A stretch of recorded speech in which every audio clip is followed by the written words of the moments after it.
Okay, so this morning, here's the agenda. So, working on the front clip, got it all nice and solid, and come across some of the nuances that have kind of bugged me.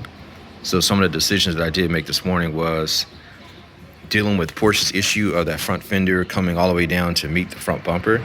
They didn't start making it all unison or seamless until I think 996. And so the bumper comes all the way up, and then there's a seam right here by the headlight.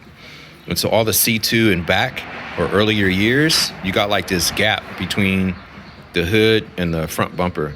So I don't know what I'm going to do. I did merge, like I said, the fenders. I'm not sure if I'm going to do like a carbon insert or maybe raise the front bumper to meet the lip. But I don't think it looks horrible the way it is. I might leave it like that.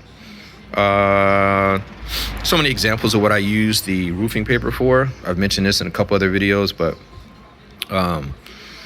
it's really good and rigid to create contours and stuff like that really quick. If you need something to like almost be freeze framed, you can use the heat gun and make it really, really solid, and then fiberglass over it.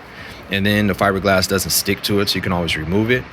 But it keeps whatever shape you want in place, and it's really inexpensive. You get a whole roll for like 20 bucks. So, and it lasts me, I don't know, maybe a year. So got scraps here, got scraps on my table. Like, I don't play around. And then if you want to duplicate something, it's easy to cut. Just duplicate it. Cut it and then put it on the other side. But anyway, so I want to have a little bit of a lip here, give it more of a contour and more of a ergonomic design, because I'll have it there and I'll have it probably on the fender over there too. So I mock things up, stare at it. But then the other thing is like, where do the lines begin and end, right? So that's the other thing I have to figure out. Next on the list is the fog lights. So I've always been concerned about this gap. Like, that's the original gap for a GT3. But because I merged two different concepts together, it's always kind of bugged me. When I back away from it, it looks cool. But I really want to go after the most aggressive look possible. So I duplicated that contour on the right with the same material. And so I moved it over. So that way it gives me an idea of what this gap would look like right here. And I kind of like that because I had to put my fog light down there. Lining up the fog light was huge too, because some cars have it staggered. Sometimes it's directly centered or maybe a little bit over to the left in the center. Like, you know, the way your lights project at night gives your car your personality or the aggression or whatever that you might want it to have. And so it makes a difference where you place that. I kind of like it the way it is. It's a little staggered in between the amber light. I kind of like that, actually. So the other deal is, you know, do I duplicate this design and just do two of them? Do I trim that and make it smooth? Like, you know, this is when you really don't want to do the cut, chop, and rebuild. You kind of want to keep everything flowing. It's already been done, and then like do a whole nother bumper and create that design on it, right? And then now I got two different designs. So these are the decisions that take up so much of your time. When I stand back and stare, shit starts changing. You got to be careful with that.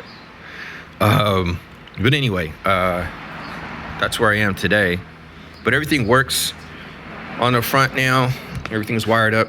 Oh, wait a minute. I think I got to double check my side markers. But signal lights and everything work. But that is the update for today, where I am. And hopefully make some more decisions later on today, or be sanding and move on to the next step. My next step. It's gonna probably be my side skirts. Like my little design right there in red. So I've been staring at it, and I think I might do that.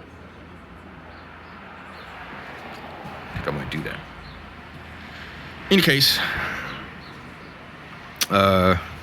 so my next steps are gonna be, you know, getting inside the car, because outside is cool until I get to the back and start working on my fans for the intercooler. Got some wiring to do.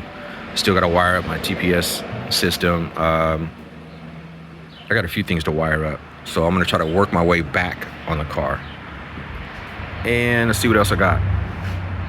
Oh, I got to make a decision whether or not I am going to buy some housings for my headlights or make them, fabricate them on my own. Again, my goal right now is to get on the road as soon as possible, so I really don't want to get into fabrication. That's why this bottom decision is so huge, because it takes up time and got to let things cure. It's cold right now. Cure times is going to be slower and all that. So that's kind of annoying. And now that I can drive it or pull it out, I can move it around in the sun, chase the sun when I need to. So that's going to be kind of fun. But right now it's like 40 degrees, and so things don't cure all that fast. So that's where we are so far. To be continued.